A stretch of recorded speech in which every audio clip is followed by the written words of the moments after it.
Before Williamsburg became a global destination, before the boutiques, the waterfront towers, the nightlife, and the brand, it was a working-class neighborhood with deep Puerto Rican, Dominican, and Black roots. Since the year 2000, over $20 billion in public and private investment has poured into Williamsburg and the surrounding waterfront. Rezoning, luxury development, infrastructure projects, and private capital completely reshaped this neighborhood, block by block, street by street. But that transformation didn't happen overnight, and it didn't happen in a vacuum. So I need you to bear with me as we walk through this, from the late 1990s and early 2000s, through the turning points, the promises, the protests, and the development deals, all the way to today. Because to understand what Williamsburg is now, you have to understand what it was, who lived here, who got pushed out, and how money changed everything. By the end of this story, you'll understand how this popular place we now call Williamsburg came to be, and what it cost the people who were here long before the name meant anything at all. Williamsburg, Brooklyn, before the change and the domino that started it. If you grew up in Williamsburg, Brooklyn in the early 90s and early 2000s, you know this truth. This neighborhood didn't just change. It was taken apart and rebuilt on top of the people who lived here. Before the luxury towers, before the waterfront views, before Williamsburg became a brand, there was a neighborhood here, mostly Hispanic and Black, industrial, territorial, and overlooked. And at the center of everything that followed was one place, the Domino sugar factory, what Williamsburg used to be. Williamsburg wasn't trendy, it was industrial. The neighborhood was filled with factories, warehouses, empty yards, abandoned buildings, rail lines, and trucking routes. There was no nightlife economy, no tourism, no money being reinvested. What there was, working-class families, immigrant households, multi-generational Hispanic and Black communities. This was a neighborhood New York City had largely written off. Territorial street reality. Williamsburg was deeply territorial, and everyone knew it. On the south side, control was divided block by block. Rodney Park was a known Trinitarius area. Past Marcy Avenue across the highway, Trinitarius dominated. Marcy Avenue all the way to Kent Avenue was blood territory. South 3rd and Bedford, aka Ga Park, was a known blood park. Havemeyer and South 2nd and also Metropolitan and Bedford were high-activity blocks. South 9th Street area, near Roberto Clemente Park, was known Crip territory. This wasn't myth or exaggeration, it was everyday survival knowledge. How it got that way. A brief history of power shifts early 2000s, but that reality didn't appear out of nowhere. There's a history behind how Williamsburg became so territorial, and it starts in the very early 2000s. At that time, the Trinitarios, a gang that originally formed on Rikers Island, were spreading rapidly across New York City. Williamsburg became one of their strongest footholds. For a period, Trinitarios controlled both sides of the South Side, establishing one of their most well-known local chapters, commonly referred to as Los Sures. During that stretch, their presence was dominant. Blocks were unified under one banner, and control was enforced through numbers and reputation. But that dominance didn't last. The shift, arrests, deportations, and pressure from ICE in the early 2000s. As the Trinitarios expanded, law enforcement attention followed. Large numbers of members were arrested, indicted in federal and state cases, deported. At the same time, internal fractures began to form. As Trinitarios weakened, another force was growing, slowly, steadily, and deliberately. The Bloods. They organized block by block. They recruited locally, and they applied pressure over time. What followed wasn't a moment, it was years of conflict, back and forth control, and shifting lines. Over time, they took control. From Kent Avenue to the BQE near Marcy Avenue. From Metropolitan Avenue up toward Broadway. This wasn't instant, it was gradual, contested, and violent. But by 2007, territory lines were largely solidified. In Williamsburg, the Crips and the Bloods maintained a mutual respect. They mainly concentrated on opposite sides of Broadway, and for the most part, until later in Williamsburg's history, they didn't cross over or clash on each other's side. The nearby housing projects created a perfect atmosphere for the Crips to exist in their own enclosed world within the surrounding Jewish neighborhood. Sides were sanctioned, and the Bloods took control of what later became history. And that matters, because this exact area later became the epicenter of gentrification. Why this history matters. Transition back to gentrification.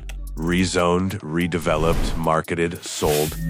Understanding who lived here, who controlled it, and how the neighborhood functioned explains why the transformation hit so hard and so fast. What really got erased? This story was never just about gangs or violence. The real loss, the part that doesn't show up in development brochures. It ain't about race, it's about cultures that once defined this neighborhood. This was a place where kids played in the streets until the lights came on. Families grilled outside during the summer. Block parties shut down entire streets. Music spilled out of windows. Everybody knew everybody. Default Spanish restaurants weren't destinations, they were daily life. Corner barber shops weren't businesses, they were community centers. You didn't need reservations. You didn't need money. You just needed to belong. That culture wasn't cleaned up. It was removed. As rents climbed and buildings flipped, those families disappeared. Not because they wanted to leave, but because they couldn't stay. What was erased wasn't crime. It was connection. From territory to target.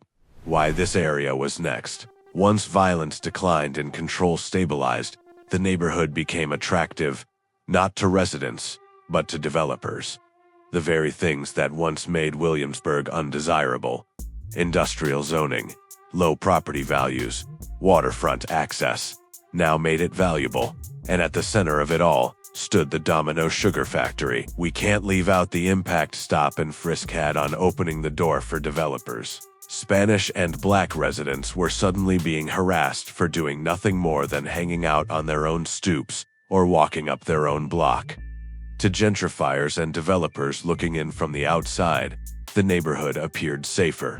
They saw police cars on every corner and daily arrests of Hispanic and Black residents, and mistook over-policing for progress.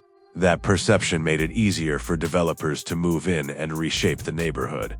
To understand this fully, make sure to watch the Stop and Frisk video posted on our channel.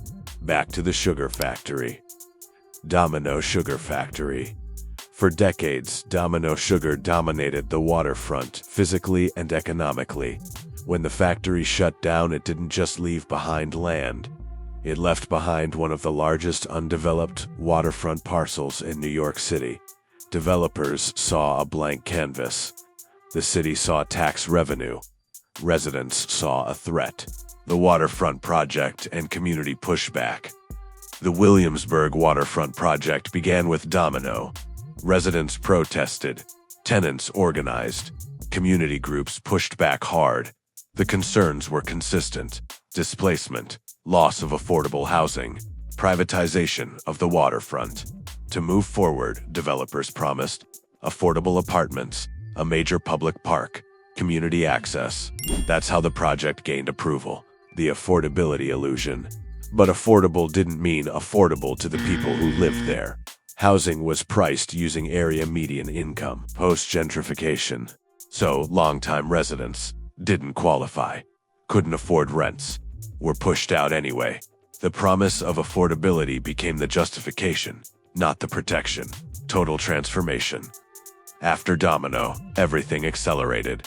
Luxury towers surrounded the site. Factories disappeared. The waterfront became private in everything but the park. The transformation wasn't gradual anymore, it was relentless. Policing, perception, and control, not to protect those who'd lived there for decades, but to reassure newcomers.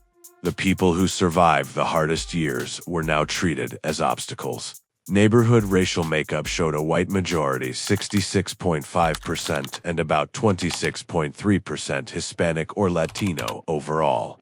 with smaller Black and Asian populations, a major change from decades prior when Hispanics often made up a much larger portion of the community.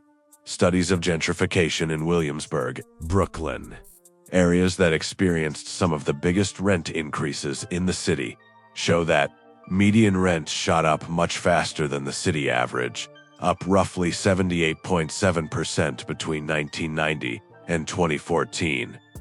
And a focused look at South Williamsburg from 2005 onward found, while the white population increased, one report noting a 27% drop in Latino residents, with a 44% increase in white residents in the years following rezonings tied to development plans. That means the people who once filled parks, schools, churches, and corner stores were literally priced out as the neighborhood's face changed. Even the community's most well-known church, St. Peter and Paul Church, wasn't spared from Williamsburg's transformation. The original church on Berry Street, a landmark that stood for generations, was sold and converted into condominiums. What remains today is only a small reconstructed portion, built from a piece of the original structure the congregation managed to keep. And this wasn't just about losing a building. This church was the heart of the neighborhood. It was where people gathered, celebrated, organized, mourned, and passed culture from one generation to the next. Those gatherings weren't just religious, they were cultural. They were about belonging. And the moment the church was sold, that disappeared. The new commercial reality, beyond boutiques and grocery stores, Dunkin' Donuts, corporate cafés, and chain retailers have popped up on corners that once held bodegas. Upscale fitness brands and coffee shops now fill side streets previously defined by mom-and-pop stores. This is not small change. This is a different urban ecosystem. What once supported local culture and everyday life now markets an image to visitors and new residents with higher spending power.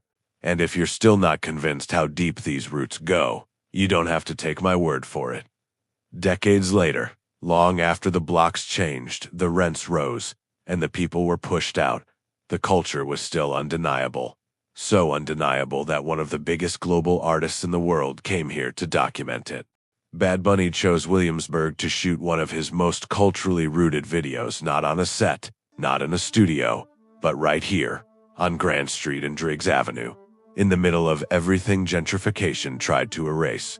He filmed inside Tinitas, a social club that stood as a living reminder of the Puerto Rican and Latino history that once defined this neighborhood. That choice wasn't random, it was recognition. Because culture this deep doesn't disappear, it gets documented. And even when the neighborhood changes, the history is still written into the streets. Today, Williamsburg is among the most heavily invested neighborhoods in New York City, with billions poured into luxury housing, rezoning, and redevelopment along the waterfront and beyond. This isn't a story about race, it's a story about culture, about who gets to stay, who gets pushed out, and who grows up calling this place home. Because change isn't just about who lives here now, it's about who learns here, who plays here, and who this neighborhood will belong to in the future.